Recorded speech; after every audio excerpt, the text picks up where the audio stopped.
Olá, amigo internauta, bem-vindo ao Papo Expresso, o seu canal sobre vigilância sanitária no YouTube. Estamos aqui novamente com o gerente de sangue, tecidos, células e órgãos da Anvisa, João Batista, que vai seguir contando para a gente qual foi a estratégia adotada pela Anvisa em razão da decisão do Supremo Tribunal Federal que permitiu a doação de sangue por homens que fizeram sexo com outros homens recentemente. E você estava falando para a gente, João, então que foi preciso reunir um grupo de especialistas, de cientistas, para o Brasil ser o primeiro país do mundo a tomar decisões de triagem de sangue baseado em comportamentos individuais, não em grupos populacionais. Fala um pouquinho para a gente como se deu esse processo, o que saiu desse processo, em que estágio a gente está agora. Olá, Danilo, obrigado mais uma vez pela oportunidade. O tema é grande, sensível, então a gente continua nessa discussão, é muito importante, né? É muito importante uma fala aqui agora de que todo brasileiro ele pode e deve ser estimulado a ser um candidato à doação de sangue. Toda pessoa pode ser um candidato à doação de sangue. Quando chega no hemocentro, no banco de sangue, no serviço de hemoterapia, ele vai passar por avaliações, como a gente tem discutido, né, nos vídeos anteriores. É nesse momento que nós estamos falando com relação à triagem. A triagem clínica, então, com a decisão do STF, a gente vem falando um pouco agora sobre isso, foi necessário, então, a Anvisa elaborar um guia de orientação aos profissionais dos serviços de hemoterapia, dos bancos de sangue, para que eles pudessem ter dados mais orientados, né, dados mais robustos para poderem trabalhar no seu processo de avaliação. Por isso surge esse guia. Esse guia, então, ele introduz de uma forma orientativa nesse momento, né, claro, ele introduz itens que foram pesquisados na literatura, que foram discutidos com profissionais de representantes da hemorragia nacional brasileira, né, com profissionais que têm experiência na triagem. Esses itens foram definidos como uma forma de orientar os profissionais da saúde e também de orientar as vigilâncias sanitárias, né, no seu processo de orientação do setor regulado, né, estadual e municipal, eles poderem ter também uma base para eles poderem orientar os serviços de hemoterapia nas suas localidades.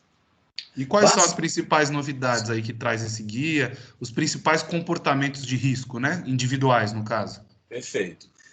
Então, quando o candidato, a pessoa candidata, ela entra lá no ambiente privativo, né, junto com um profissional da saúde devidamente treinado, vai ser feito vários questionamentos para esse indivíduo, para essa pessoa candidata, né, a doação de sangue. E, nesse momento, vão ser feitos análises, né, de sinais, de sintomas, se a pessoa viajou para determinada região, se tem piercing, se tem tatuagem, várias questões que já existem na legislação brasileira. E foram acrescentados, né, além das perguntas também relacionadas a outros comportamentos sexuais que já existiam, ou práticas sexuais já existiam na normativa, foram acrescentados 6. E como se trata de orientação, é uma questão de recomendação para que os serviços de hemoterapias apliquem. Por exemplo, a primeira questão é uma inaptidão, né? O doador que recebe uma profilaxia para o HIV. O que é isso? Ele recebe, por exemplo, o medicamento chamado PrEP, uma pós-exposição ao HIV, ou PrEP, ele é usuário do PrEP, uma pré-exposição ao HIV, ele precisa ficar 6 meses inaptados, ou seja, ele não pode doar no período de 6 meses da última dose que ele utilizou. E essas pessoas são aquelas que tiveram contato, sabem que tiveram relação sexual ou contato com algum agente contaminado e tomam esse coquetel, esse medicamento, é isso? É isso mesmo, é uma profilaxia para eliminação de risco. Perfeito. Ele teve um contato de risco. Ele, por exemplo, também é um Ele indivíduo. ou ela, né, João? Porque Ele ou ela, exatamente. A pessoa, né, a pessoa candidata, ela também, por exemplo, ela tem uma parceria com uma parceria discordante, ou seja, um indivíduo é HIV positivo e essa pessoa não é. Então, ela usa esses mecanismos de profilaxia, né? Então, tem que ficar 6 meses depois da última dose utilizada. Outro ponto também importante é se a pessoa ela iniciou uma relação sexual, né, ou uma parceria sexual nova nos últimos 6 meses. Então, tem que relatar isso para o triador, né, para a pessoa que está fazendo a avaliação no banco de sangue. Também se a pessoa, no período de 3 meses, ela teve mais de 3 parceiros sexuais, né? ou parcerias sexuais, independente, né, de qualquer tipo de orientação. Então, esses são os 3 elementos do ponto de vista de comportamentos ou práticas sexuais que aparecem na literatura e que precisam ser inaptados por 6 meses. Outro ponto importante também que a gente colocou como uma inaptidão de 12 meses, a gente foi mais conservador nesse momento, até que a gente tenha mais experiência e mais estudos, então ficou uma inaptidão de 12 meses para pessoas que tiveram relações sexuais simultaneamente com mais de um indivíduo. Então, isso é um comportamento um pouco mais, na literatura apresenta um comportamento um pouco mais de risco, então essas pessoas precisam ficar inaptadas 12 meses depois dessa última prática, né? E, por fim, uma inaptidão definitiva, que foi acrescentada, é que indivíduos que fazem uso de tratamento antirretroviral para HIV. Isso é óbvio, existem outras também Aí a gente avaliações. está falando das pessoas que Portadores conhecidamente são portadoras do Isso, vírus. do HIV. A gente acrescentou, é mais uma forma de dar um lembrete para o triador, né, para o profissional que está fazendo a avaliação, ele solicitar essa pergunta para o indivíduo, se ele é portador e faz tratamento antirretroviral. Então, esses, na verdade, são itens novos. Existem outros itens de comportamentos ou práticas sexuais também que são avaliados. Por exemplo, se o indivíduo ele é usuário de droga injetável ou a parceria desse indivíduo, né?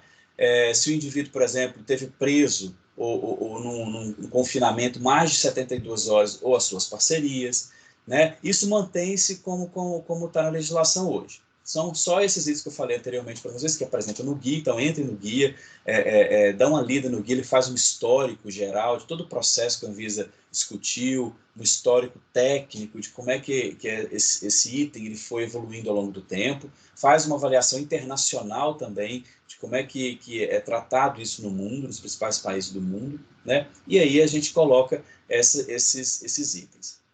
Parece também, João, você estava falando para a gente que esse item ainda está em construção, né? Ainda é uma construção coletiva. E está aberto para contribuição, para sugestões, especialmente dos profissionais e dos hemocentros, é isso? Perfeito. Como vocês perceberam nessas discussões, isso se deve a um mecanismo rápido de avaliação de risco, foi necessário, com a retirada, toda vez que a gente retira um item de uma normativa regulatória, é necessário a gente fazer uma análise de impacto regulatório. E aí essa análise demonstrou a necessidade de se rapidamente elaborar critérios para substituição, para a gente conseguir equilibrar, né, pelo menos na tentativa de equilibrar o risco.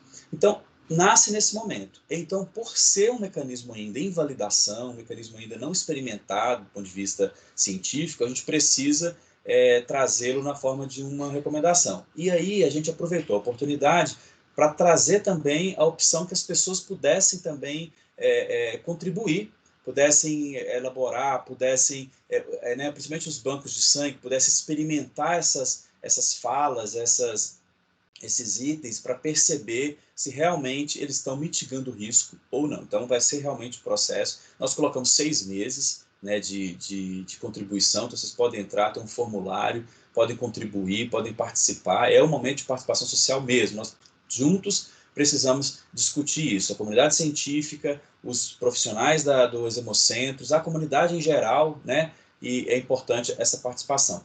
Eu queria só chamar a atenção também que brevemente nós vamos fazer uma publicação de um outro instrumento também bem importante, que é um instrumento de orientação ao doador, principalmente o doador da comunidade LGBTI+. E esse formulário foi feito, né, a gente está na fase final de elaboração dele, mas ele foi feito junto com a comunidade LGBTI+, representantes dessa comunidade. Então tem sido um material muito interessante, e essa parceria Anvisa, né, profissionais dos hemocentros, profissionais do serviço de hemoterapia e comunidade LGBT e mais, tem sido muito proveitosa do ponto de vista de demonstrarmos a importância da doação de sangue e como é importante todos nós termos consciência de que precisamos ter um sangue seguro. Então, todos os elementos de triagem clínica, triagem laboratorial, precisam ser feitos com muita qualidade para que o paciente, ao final, ele tenha um produto seguro, de qualidade, e possa resolver a situação dele de saúde, né? Tá bem, João. Agradeço muito a sua participação. Eu vou deixar aqui na descrição do vídeo os links tanto para o acesso para o guia quanto para o formulário de participação. E você, amigo internauta, não deixe de acompanhar e seguir o nosso canal. E voltamos na semana que vem com mais um Papo Expresso. Muito obrigado. Muito obrigado a todos. É isso aí. Se inscreva no canal do Papo Expresso, siga a Anvisa nas redes sociais, ative as notificações e dê o seu like.